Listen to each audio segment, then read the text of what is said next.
Hello and a very warm welcome. I'm Nancy Bora and you're watching News 9 Special Edition Global Lens, your top destination for all the global developments. And our top focus at this hour. Is Pakistan occupied Kashmir witnessing an election or a crackdown? Is the question that we are asking today. Ballot boxes set on fire, gunfire on the streets, a political worker killed, and protesters claim that over 20 people have lost their lives during the Rawalakot long march as well. Now, the first phase of elections in Pakistan-occupied Kashmir has unfolded amid violence, allegations of military-backed election engineering and growing public anger against Islamabad authority. The region has been simmering for weeks. Now, as voting begins, the question is getting louder. Can an election held under the shadow of bullets really be called democratic? What was meant to be a day of democracy quickly descended into a day of violence in PoK. Pakistan-occupied Kashmir voted in the first phase of its Legislative Assembly elections, and more than 1.4 million voters were eligible to cast their ballots across the Mirpur divisions and other areas.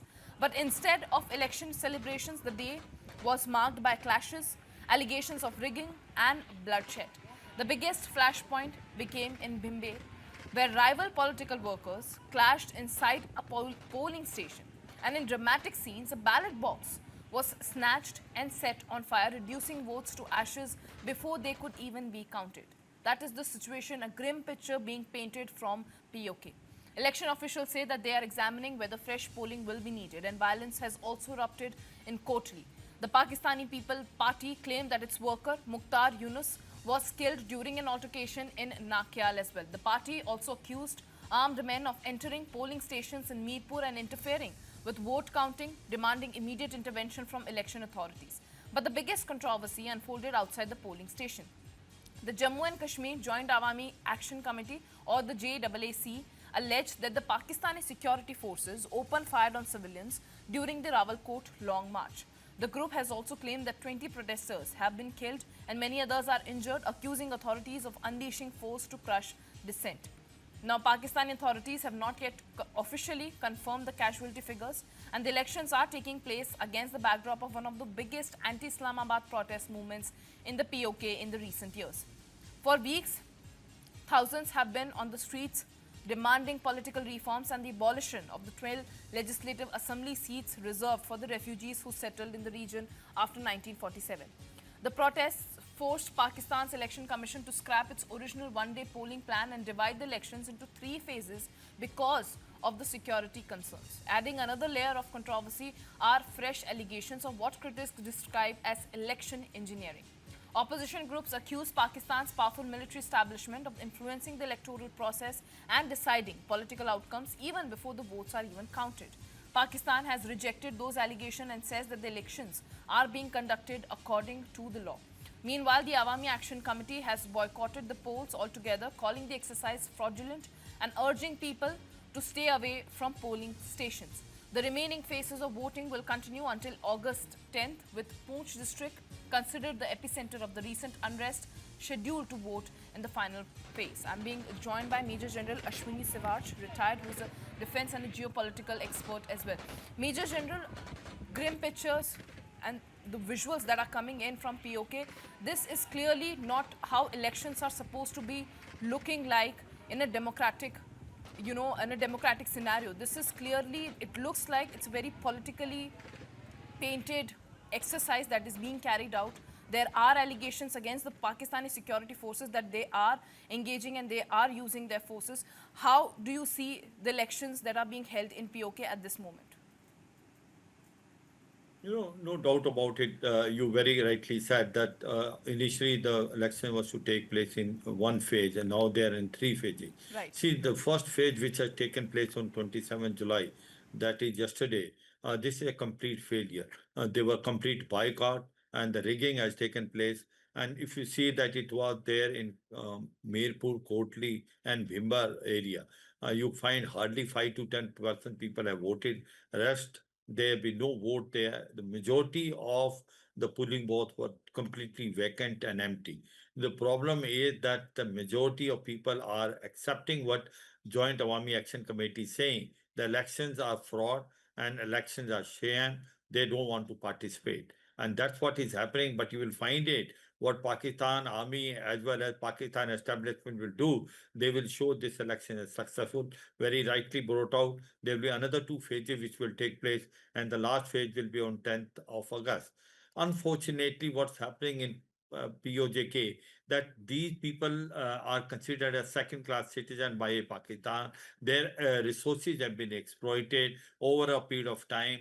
Last year, if you remember, that they were 32 point, which was agreed upon. Nothing has been implemented, whether it is subsidized rate of wheat flour or less tariff on electricity bill or the 12 states which were to be scrapped. Now, this time they have increased it 38, but no point has been accepted by them. And you find that how resources are exploiting their basic river, which is a Neelam river, which we call it Kishan Ganga in India, which is main source of water in POJK, that has been diverted toward Punjab. And electricity which is produced in Mangla Dam in POJK, first it goes to Punjab and then come back, and the rates are almost 7 to 8 times. So the point is that the Joint Awami Action Committee, which has been banned by now by Pakistan Army and Pakistan establishment, are now claiming that enough is enough. The water has already closed the head. We will do and die. We don't want to stay with Pakistan. And they have completely boycotted the election. And there is a march which is going from Rawalakot to Muzaffarabad.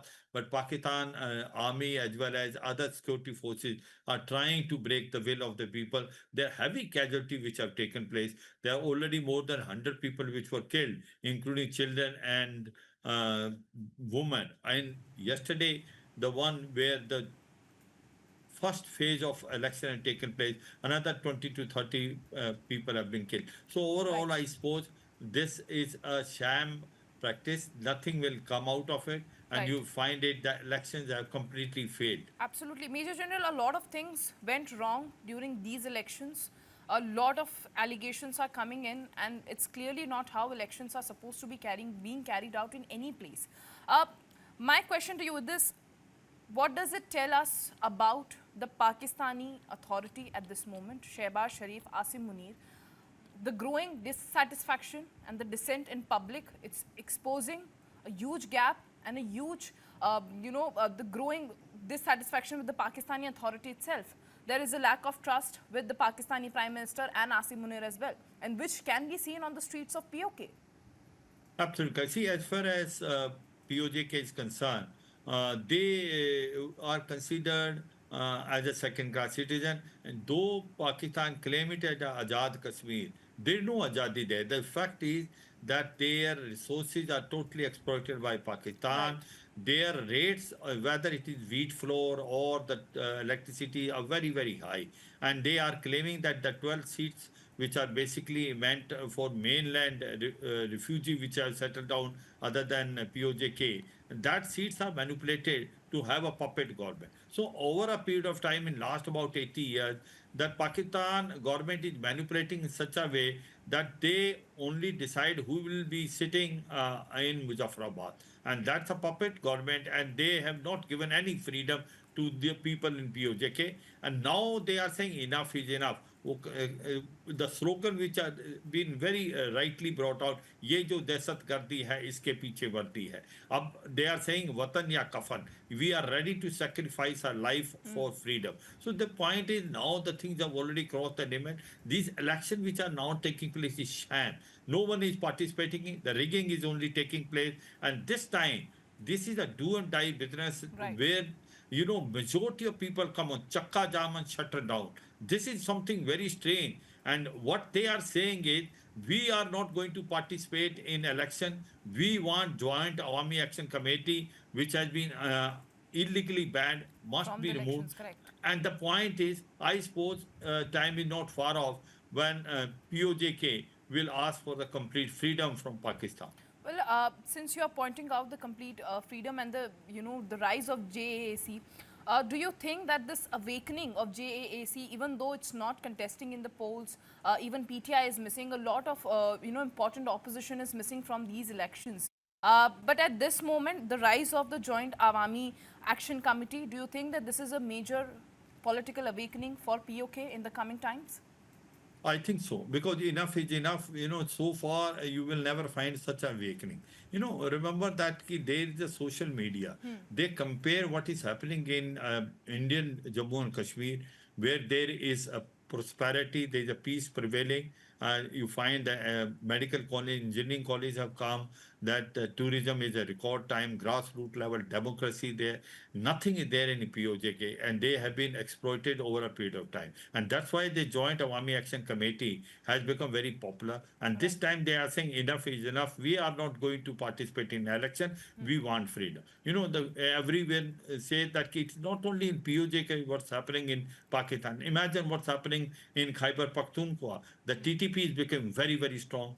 BLA, Baluchistan Liberation Army in Baluchistan is doing a freedom struggle. They are hitting Pakistan army almost every day. And also you find in Sindh situation not good. That's why there's a political instability, economic crisis, terrorism increasing manifold, and there is a chances of Pakistan breaking into four. That is POJK, that's basically Khyber Pakhtunkhwa, Baluchistan, Sindh and Punjab, Right. and POJK and Gilgit Pakistan, which is legally part of India, illegally occupied by Pakistan, will come back to us. And that is what people are now saying, that we don't want to stay with Pakistan, we want to now join India. Well, thank you so much, Major General, for taking out the time and joining me on the broadcast.